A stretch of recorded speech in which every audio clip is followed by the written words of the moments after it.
Crews are pushing to finish paving work on 44th Street as the Halloween deadline to complete work fast approaches. Jace Mackey has more on if the project will be completed on time. Our team, engineering team, our contractors, the subcontractors are all working very hard. They realize the weather is closing in, and I think you will see that project finished on time. It's a project that's been months in the making, 6 months to be exact. Highway 16 between 62nd Avenue and 75th Avenue have been reduced to one lane in each direction as crews work to rehab the road, replacing water and sewer mains, and installing concrete pads at the 62nd Avenue intersection. Now all that's left is the final paving of the road. When will the project be finished? I said Friday at midnight. As crews make the final push to finish the road, motorists are encouraged to take their time and watch out for workers and equipment as they may need to stop to let them cross. So the light may be green and you'll see someone out holding a stop sign, so I encourage people to be very aware in that construction area of the work that's going on. The dry summer we've experienced helped this project move forward smoothly. But the project did face some speed bumps, from extra COVID precautions on the job site to the influx of infrastructure dollars going to cities across the country. I can tell you, I don't know if we'd find another asphalt crew right now or even a month ago, because they were working on other jobs, because this is one of the challenges that infrastructure dollars from the governments of Canada and the two provinces are muchly appreciated. But when you add those dollars in one lump sum, you see a lot of work getting done. So there is competitive nature. There's only so much equipment, so many people. With work now in the final stretch, motorists, nearby businesses, and the city are excited to have this project behind them. Well, I'll tell you, I'll be as relieved as everyone else. For Primetime Local News, I'm Jace Mackey.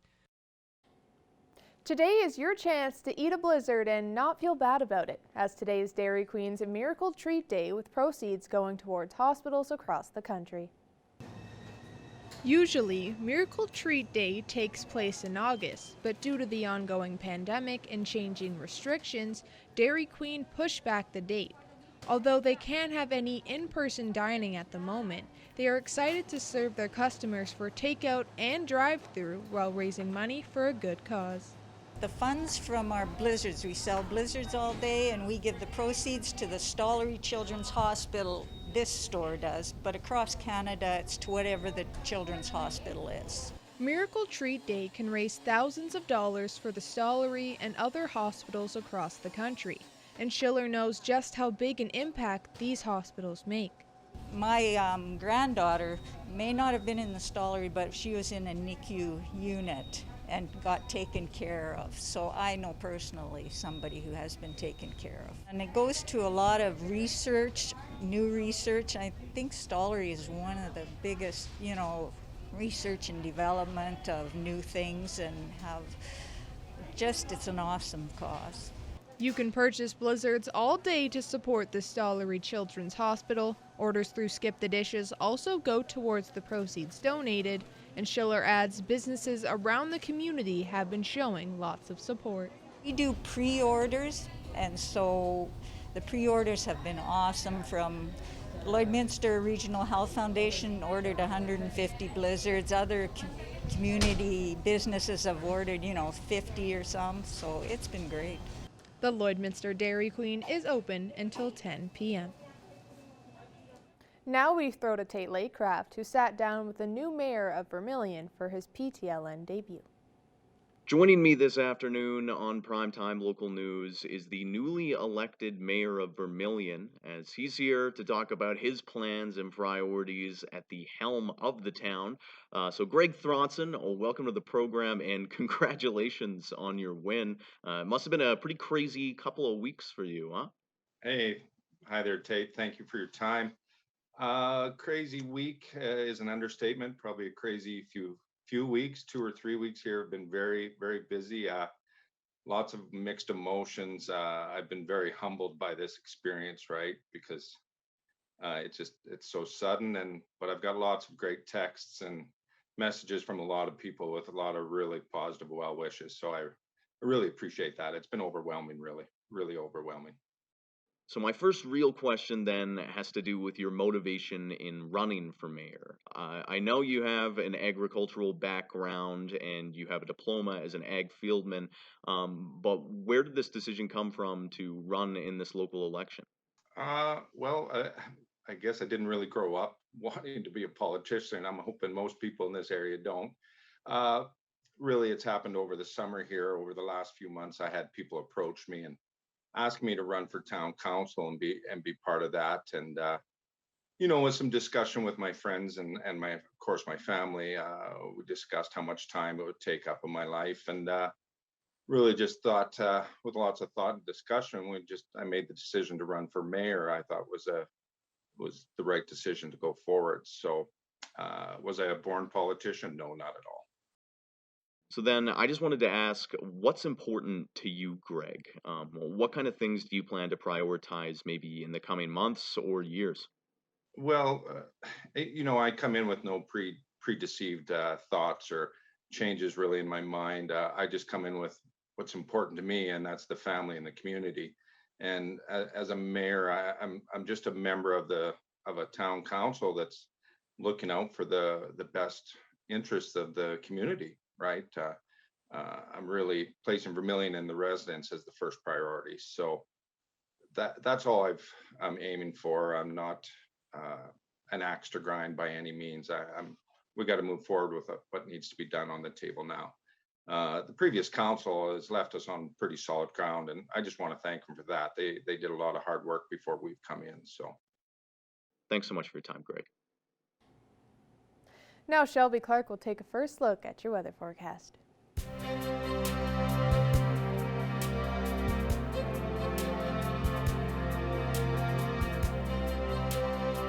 Thanks so much, Jazz. And now taking a first look at your weather forecast for here in the border city, we are seeing another beautiful fall day today with that 8 degrees with a little mix of some sun and cloud, but we did see a lot more sun come out behind those clouds throughout the day. But unfortunately, we will be cooling down quite a bit tomorrow just in time for the weekend here. And as we switch over to temperatures across the region for Alberta and Saskatchewan, over on this side here, as you can see, a lot are sitting at that 8-degree point there. Cold Lake is at 9 degrees, as well as in Marwayne. Edmonton is sitting at 10 degrees, while the rest down here are sitting at 11 degrees. And switching over to the Saskatchewan side here, over on this side, most are sitting at that 9-degree mark, so seeing the same temperatures as what we're seeing on the Alberta side. Meadow Lake is at 10 degrees, as well as in Macklin, and North Battleford is at that 9-degree point as well. But speaking of North Battleford, overnight they will be going down to a low of 2 degrees, so they are seeing slightly warmer temperatures for their lows tonight compared to what they've been seeing earlier on in the week. They will be seeing more of cloud coverage throughout the night, and tomorrow they will be seeing a lot more cloudier skies as well during the day at 8 degrees. And switching over to Cold Lake, overnight they will be going down to a low of 1 degree there. So they are going to be seeing kind of the same as what North Battleford is seeing for their low. Not as cool as what they've been seeing throughout the week. They will be seeing 8 degrees tomorrow, around the same as what they're seeing today. And tomorrow they will be seeing a little bit more cloud coverage as well. And now here in the border city, overnight we'll be going down to a low of 2 degrees as well. We will be seeing cloudier skies, and tomorrow, as I was saying, for Friday we will be seeing 8 degrees, so around the same as today, but we will be seeing a little bit more cloud coverage as well. And as we switch over to our 3-day forecast here, as I was saying, Friday we will be seeing 8 degrees. Saturday we will be seeing a little bit more sun though, at 5 degrees there, a lot more sun and a low of -4. And for Sunday on Halloween, we will cool down just a bit to 3 degrees on Sunday. So hopefully if you're going trick-or-treating, you're going outside, make sure you are wearing some warmer costumes out there, and we will be seeing a low of -8 for the low on Sunday. That's the first look at your weather forecast. We'll have more news coming up after the break.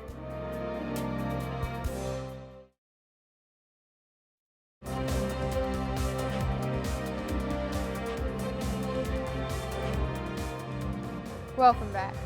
Research from the University of Saskatchewan is showing that agricultural residue is able to remove arsenic from drinking water. The research is using products like wheat or canola straw, which is typically discarded.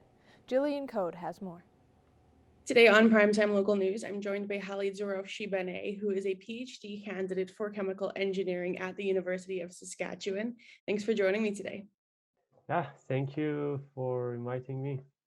So you're part of a research team that is looking to find a way to remove arsenic from water. Could you tell me how this research project got started?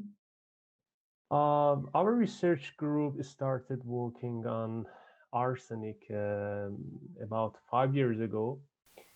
It's because of high concentration of arsenic in mining wastewater. In northern Saskatchewan, there are lots of mining activities, especially for uranium, that can lead to releasing of arsenic to the environment and water resources. So we started collaborating with a mining company for treatment of arsenic polluted waters. Then we found out that one of the methods that can be used for arsenic treatment is adsorption. Adsorption is kind of using solid material, putting into water and capturing arsenic from water. So we looked for using agricultural residues like wheat straw, canola straw, because these materials are available everywhere in Canada and Saskatchewan, and can provide a cost-effective and sustainable, source of making adsorbent. So for arsenic treatment. So you said your team's been at this for a little bit. Was straw part of the original plan, or was that something that was discovered later on? Yeah, at first we looked for different methods that can be used for arsenic removal from water. Like there are different methods like reverse osmosis, coagulations, but these methods are generally expensive and they are not simple to use. So we were looking for cheap method that can be used that can be easily used everywhere. So we selected adsorption because it's inexpensive and the operation of adsorption systems are easy. But the cost of adsorption process even can be decreased by using inexpensive materials like agricultural residues. That's kind of the process, starting from analyzing different methods and narrowing down to best and cost-effective and eco-friendly method for arsenic adsorption. So once your team gets the agricultural waste, is there any processing that needs to be done to it? Actually, before using agricultural residues to, in waste water or wastewater treatment, we should apply different physical or chemical treatments and activation methods that we call them kind of modification or activation methods. And so the agricultural residues by these chemical or physical treatments can be converted to adsorbent. So as I said, adsorbent can be small particles that can be used in towers, columns, or even batch waters to capture arsenic or other contaminants from water. Seems like your team has found a really, sustainable and efficient way to solve this problem. Do you think that this research maybe could open up more doors in the future to use a similar product? The agricultural residues are used in different research institutes, not just University of Saskatchewan, for production of value-added products. And here in our research group, we focused on making adsorbents from agricultural residues. And I see that in future, these agricultural residues will have higher, value, and people will not see these residues as waste. They will be kind of new products of farmers. Absolutely. Hallie, thank you for your time today. Yeah, thank you for inviting me. And now we'll take a look at your agriculture prices.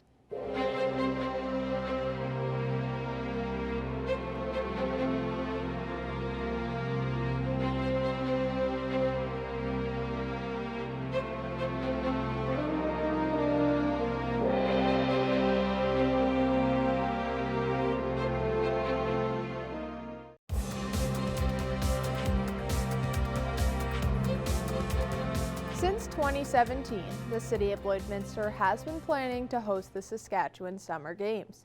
Due to COVID, the games were cancelled, but as Evan Kenny reports, the preparation will continue into the future.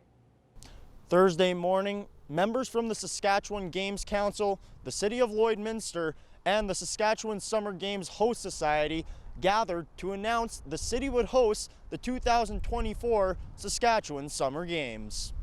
I'm pleased to announce that the City of Lloydminster will be the host community for the 2024 Saskatchewan Summer Games. Congratulations. Lloydminster was originally scheduled to host the 2020 games, and when those games were postponed, the 2021 games. They say good things come to those who wait, so if this is true, you can tell that the 2024 games are going to be something else. Well, anytime you can bring 2,000 athletes and potentially another 4,000 or 5,000 people to town, they're going to have to use our restaurants. They're going to have to use our hotels, spend money in our community, which is a great thing. There'll be new energy. There'll be renewed energy, and when you can combine those energies with our city's energy, we will deliver superior games. For 2024 Saskatchewan Summer Games Host Society co-chair Aaron Rowlick, getting involved was an easy decision. A lot of our conversations have stemmed around passing of the baton, kind of almost literally and figuratively, which made me reflect back, and I brought a prop. Being a track and field coach, the baton was a big part of my life growing up as a Summer Games athlete involved in track and field. They're lasting memories, and if we can provide lasting memories and experiences for youth, I mean, what more can we ask for? So it's a win all around for the city, like I said, for the region and for the province. Games Council chairperson Amber Holland is also a former Games athlete. In her sport, curling, cooperation is needed for the perfect shot. The same can be said when hosting the Summer Games. The teamwork, and that's basically in my sport.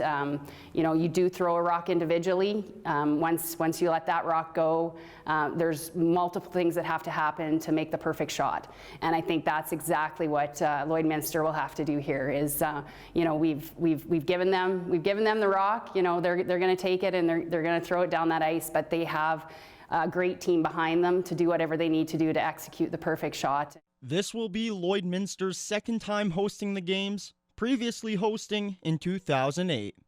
Evan Kenny, Primetime Local Sports.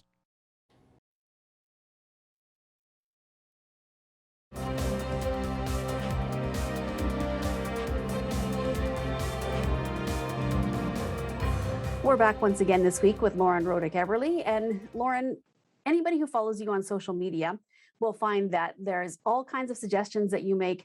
A lot of it is regarding to toddlers with products or with food, or you have recipes.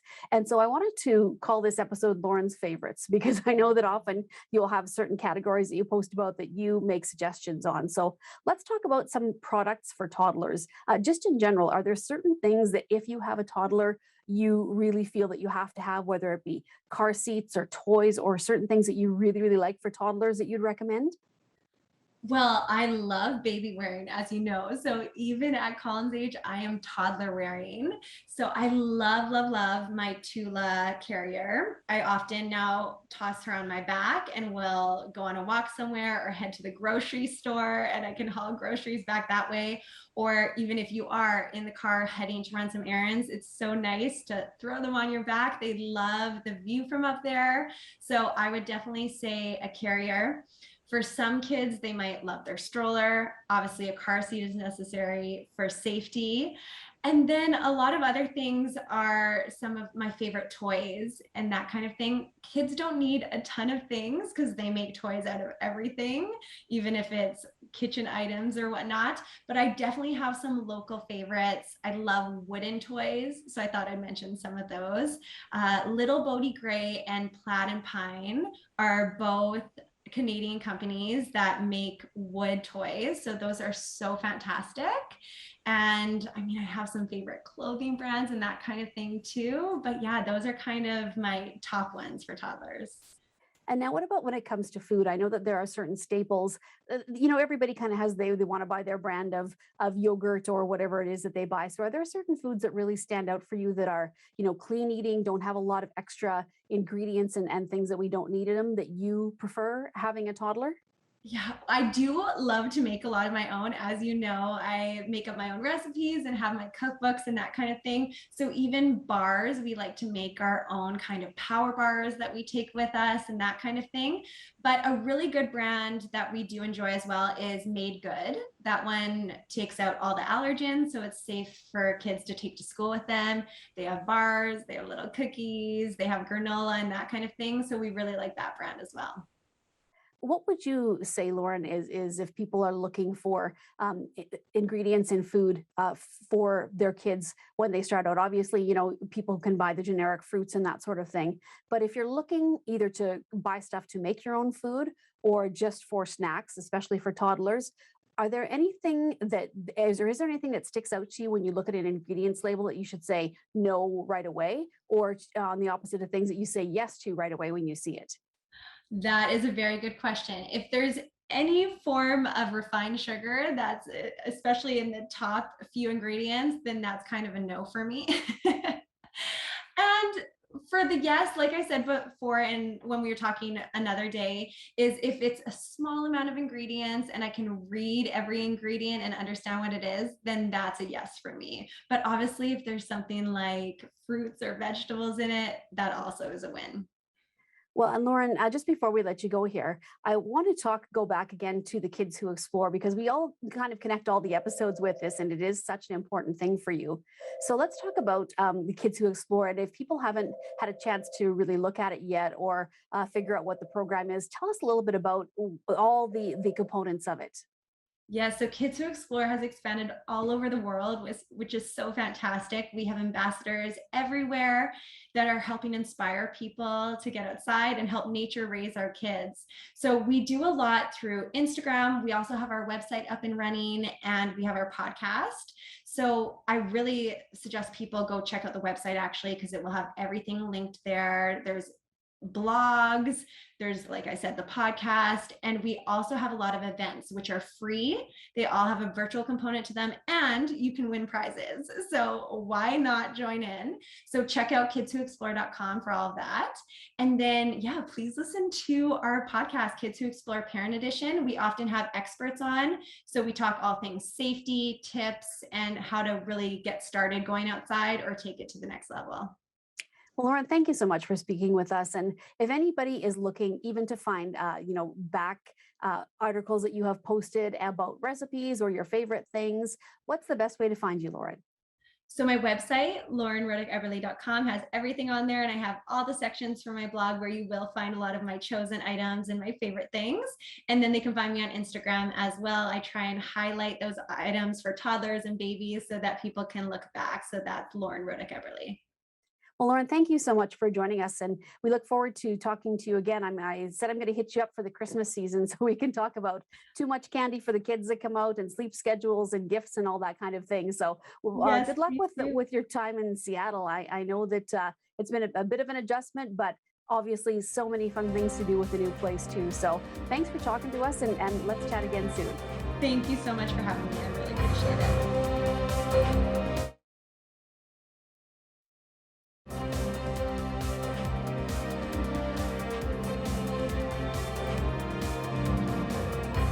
I'm speaking with Canadian veteran Dennis McKenzie, who has recently released a single called Lanterns that is shedding light on military veterans who were lost to suicide. Thank you so much for joining us today. Thank you for having me, Shelby. Of course. Now, can you start off with telling us what people can expect from this song and who else was all involved? Sure. So the song that's been released so far from the album is called Lanterns. It's the first single that we've released from the album, The Guardian Angel Platoon. And the song is really meant to honor those that we lose to suicide and other mental health related injuries and illnesses off of the battlefield. You know, we're very good as a nation at honoring those that we lose on the battlefield. You know, we have the Highway of Heroes. The Trues had a beautiful song even about that. And there's a lot of honor that goes into that. But then once our veterans and our soldiers return home and they just disappear, you know, we're lucky to read it in the newspaper if we lose a veteran to suicide. So this song is really meant to honor them, those that we're not honoring right now. What was it that inspired you to, actually write this song and release it for this year? So the songs, I mean, I've been writing these songs for quite some time. So this song was written after a friend of mine had taken his own life, and that really sparked it for me. I had lost several friends to suicide at this point, and this one was just, it really hit close to home. He was very close to me, and that inspired this song, and it was just more a call to action than anything. This song is a little bit, would be, of all the songs on the album, the call to action of the album, where you know, we're saying we can honor them. This is a, it's a time to honor those that we have lost. I mean, traditionally, Remembrance Day is about those that we lose on the battlefield, but the numbers now, we've lost more veterans to suicide than we have during the entire Afghanistan war. So, I mean, those numbers are things that need to be talked about and need to be honored. And when you decided to be able to write this song and everything, how was the planning process for the single, and how come it was decided to be released earlier than the album? So the reason the single was released earlier is because the song has a mission in itself, lanterns. So with the album comes a pin, which I can show you actually right here. It's a pin of a lantern that was designed to go along with the album. And that is to honor and remember those that we lose to suicide and mental health injuries. We wear a poppy on Remembrance Day and the days leading up to honor those on the battlefield. But this was released beforehand, so we could also speak about that. And that's another initiative with the album. Now the album is coming out on November 10th. What can listeners expect to hear on this album, with how many other songs will be other than Lanterns, of course? So the album it's more than just a collection of songs. It's broken up. It begins at recruitment, the mentality of me leaving home when I was recruited and, you know, into battle school and basic training. But it's also broken up by 3 letters that were to help with the time and place of the album and what was going on. And it's meant to be listened start to finish. It's a concept album that follows a timeline. So from start to finish of recruitment all the way to the end, which ends after some therapies that I've been able to actually go through that totally changed the way I saw everything and my way of thinking and put me at peace. And the album actually resolves on more of a peaceful note. After people listen to this album and after hearing Lanterns, what are you hoping that they'll get out of this, and what message are you hoping to push across? I'm really hoping that for the veteran community, this can help, you know, connect and unify some members of the community. This album will not be unique to my situation. The songs and the space, that type of thing, is not unique to myself. This is something that is very common in the veteran community. And so I'd like it to be, you know, think that it could unite some of the veteran community, but also help shed light for the civilian community as well, who, you know, it's tough to understand what a soldier goes through. And this, I'm hoping, can help, you know, bring some of that to light to the community, just so it can raise some awareness and understanding. Is there anything else you'd like to add, like where people can access this new song and where they can access the album coming out soon? Yeah, absolutely. So Lanterns is now available on Bandcamp and, you know, iTunes, all forms of media where you can access music, even Spotify streaming. And the full album is available for pre-sale right now through Bandcamp under the Guardian Angel Platoon, and also will be available through the website, theguardianangelplatoon.com. And you can contact and reach out as well through Facebook, the Guardian Angel Platoon, or Instagram. Perfect. Well, once again, thank you so much for joining us today, Dennis. Thank you. And now taking a final look at your 7-day forecast before we go out here. Friday, we will be starting off a bit cooler with 8 degrees with a little bit more cloud coverage. Saturday, we will see a little bit more sun though, even though we will cool down to 5 degrees. So hopefully that sun will make the day feel a little bit warmer. Sunday for Halloween, we will be a bit chillier. So if you're trick-or-treating, make sure you are wearing a warmer costume out there. And for the next week there, starting on Monday, we'll be cooling down quite a bit as we head more into November here in the winter season. 2 on Monday, 1 degrees on Tuesday there, and 2 as well on Wednesday. And Thursday, we'll be seeing 4 degrees with a lot more sun. Thank you for watching Primetime Local News, and you can catch the second hour on CITL.